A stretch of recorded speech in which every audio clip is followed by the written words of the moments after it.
Each week, we take a moment, sit down, and talk about things going on at the road in what we call the Road Detour. Well, welcome to the Road Detour, and I am here with my good friends Mel and Elaine. And how you guys doing today? We're doing great. So have we talked about what we're going to talk about? Not at all. Totally unrehearsed. This is just conversation. We talk about real life, talk about what God's doing in our life. And you guys have an interesting story. And so I want to delve into that story a little bit. Tell me about your early life, Mel.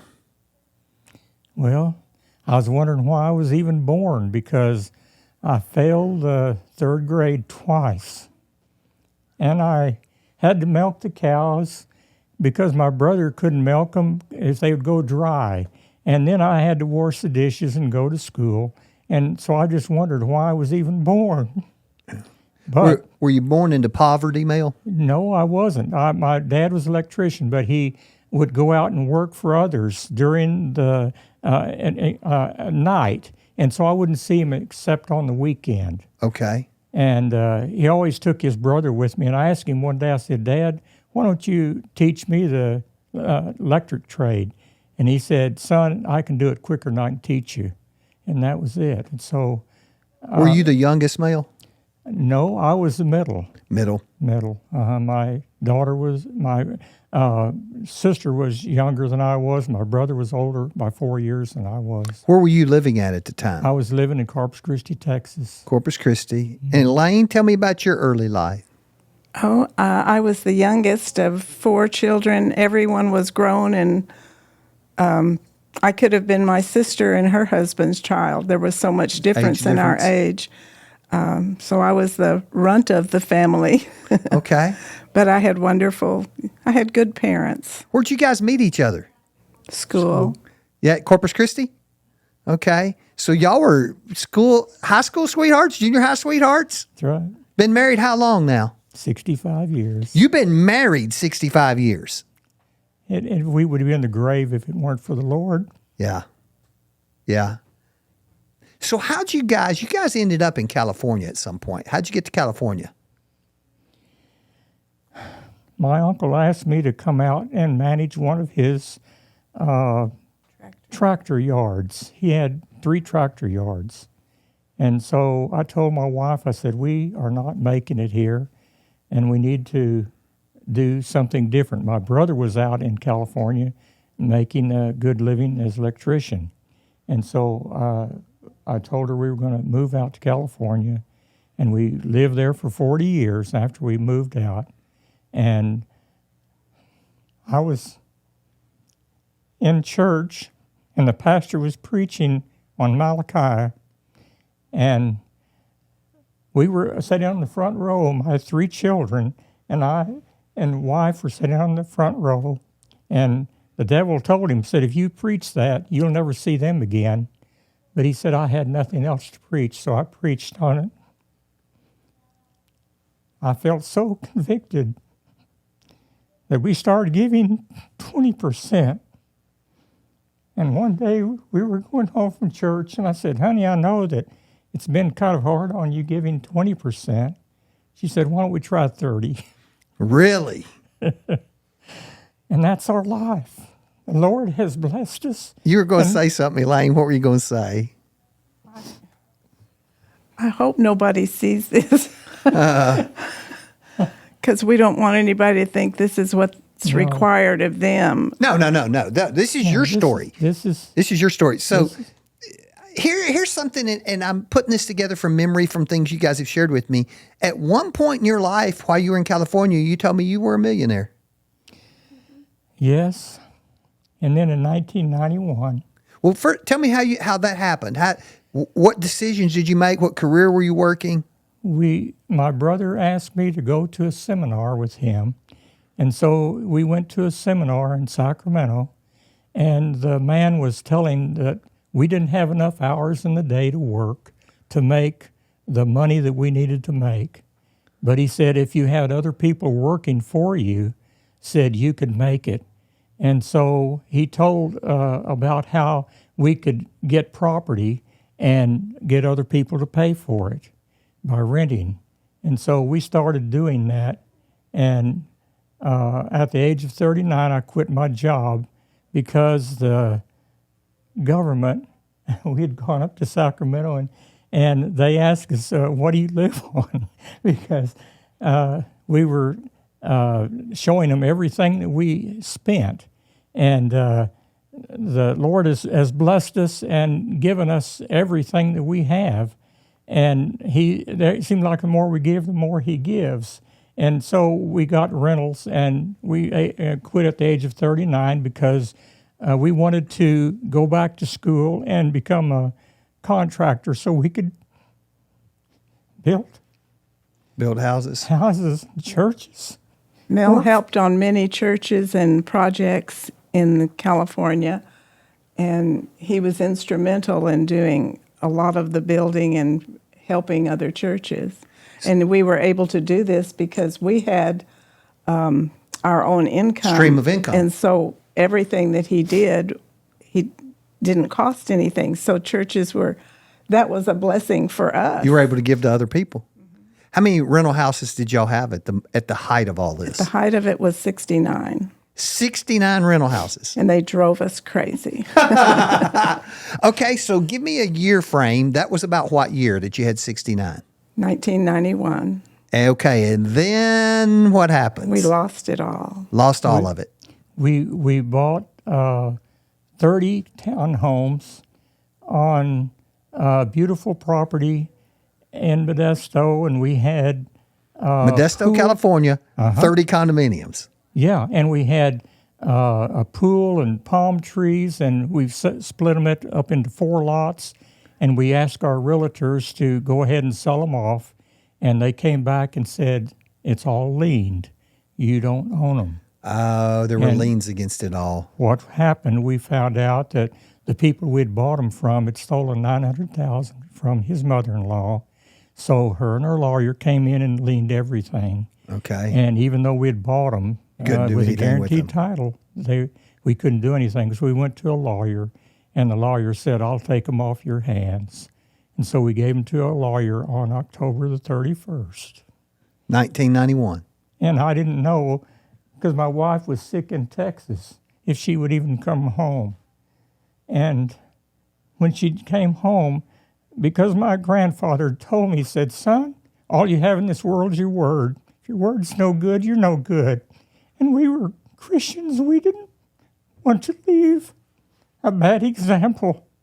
And she said when she came home, we had been advised by 3 Christian financial advisors to go bankrupt.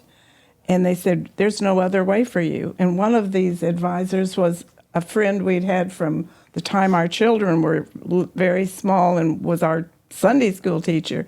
He came and he said, there's nothing I can do. He looked at everything we had and said, there's no way. But God had a way for us. Yeah, when she came home, she said, we're not going to take bankruptcy. We're going to pay it off. And so we started paying it off, and the Lord started blessing us.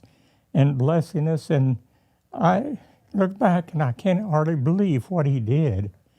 And we just had such a wonderful life, and we were giving more than we'd ever given before. And it took us 15.5 years. We paid off every penny. That's amazing. We paid off.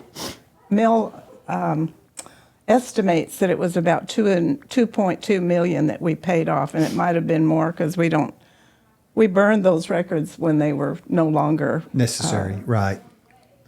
But he thinks that's about what we had more to give than we'd ever given. We gave half the property that we still owned. We went down and put it in the name of the Jesus film at that time. Really? People thought the worldwide Jesus film. That's right. That's right. Oh, we knew Bill Bright. And Vonette, oh my, how wonderful. Really? Yes. Oh, we have entertained angels. We have entertained angels. I knew there was a reason we were interviewing you guys. Your story, every time I talk to you, there's another chapter to your story. It's all the Lord. It isn't us. We wouldn't be here. We'd be in the grave. So you end up back in Oklahoma in what year? Well, we bought property here in 2004 because we had sold some other property, and our daughter was coming here to do her internship at Jim Thorpe Brain Injury Unit. And so they were here. And she said, Daddy, you need to come up here and look around. She said, it's beautiful here in Oklahoma. And so he said, well, ask your realtor if they have a mobile home park. Mel's always wanted to buy a mobile home park. Rentals weren't bad enough, so he got a mobile home park. And so, sure enough, she did. She had a mobile home park for us, and we bought it. And so we moved. Mel said, Mel used to go out and buy property. He'd be going down the street in Modesto. He'd see something he liked. He'd call a realtor and he'd say, I'll buy that. And he'd come home and tell me, we got to go to the title company tomorrow so you can sign papers. And so I made him promise that he would never do that again, that he would talk to me and we would pray about it first. Anyway, we came here and looked at that property, and our son-in-law was with us. And I got back in the car. I didn't even want to look at that property. And our son-in-law came over and said, Mom, is anything the matter? I said, I think Mel's lost his mind. And I said, I'm not having anything to do with that. And so Mel promised me that he wouldn't, and he didn't. But the Lord was working on me. And a few days later, I was praying about it, and the Lord said, it'll be all right. Let him have it. And so he bought that, and we moved here. But he made me 3 promises. You won't have to move to Oklahoma. You won't have to live in a mobile home. And you won't. 8 months later, here I was. All of them, you were living in Oklahoma in a mobile home park. I live in the dream life, I tell you. So when did you come to church here? About what year was it? We came here in 2006. So just shortly after you. And some friends, some people, a business acquaintance, Glenn Lee and his wife invited us to come. They rented some property from us, and they invited us. We came and we never left. And That was the best thing that ever happened.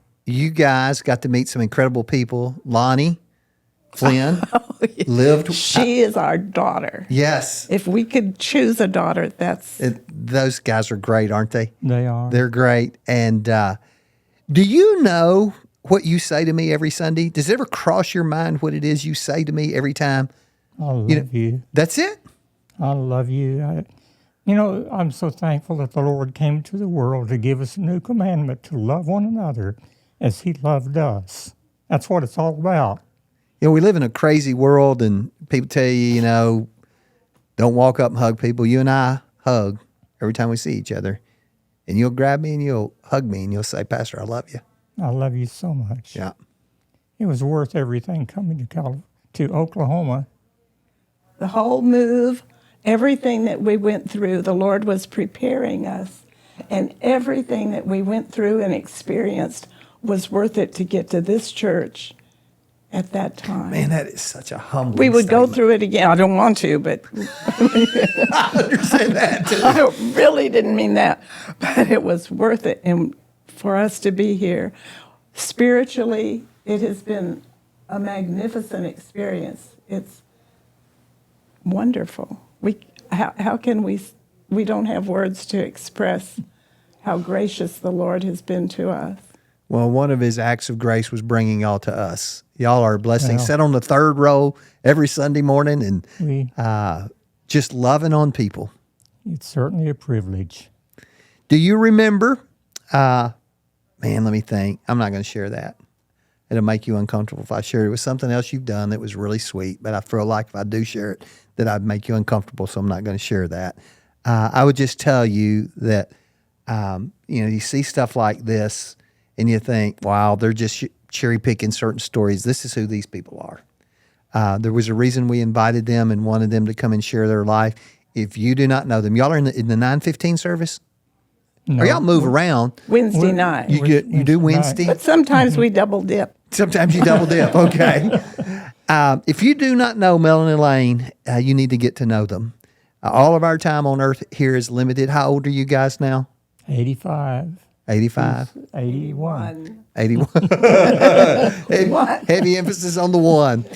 You need to take the time, go out to dinner with them, sit down and let them tell you their story. It's an unbelievable story of the grace of God in their lives. And we have met so many people here that have a wonderful story, just like Sharon and Ned and Mark and Carolyn Matthews. And we could just go on and on and on. And Randy and Liz, it's just amazing to us.